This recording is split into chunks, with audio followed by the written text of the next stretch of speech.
Hi guys, it's Lisa Fajardo. I'm now gonna show you on how to hide your subscribers count in YouTube.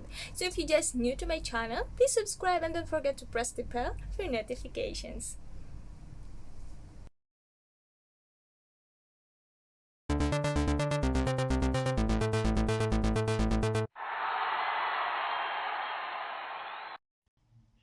So the first thing you need to do guys is to log in your YouTube channel and go to YouTube Studio on Chrome. Here we go. And then you can find a setting icon at the bottom. Click it and then go to channel. The second one,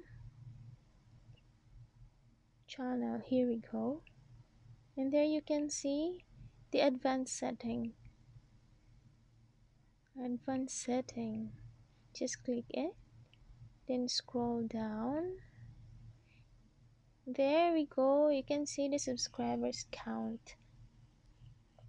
So just unclick it, then save. Don't forget to save guys, then close.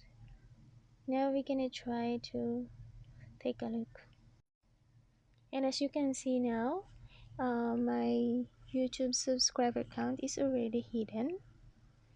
Now we're gonna try to put it back again. So go back to setting, channel, advanced setting, and then subscribers count. Now click it again, then save. Now we go back to my channel. We're gonna take a look. And now as you can see, my subscribers count is already visible. That's all for now guys. Hope I helped you to figure out how to do it. Thank you for watching and see you next time. God bless us all. Bye.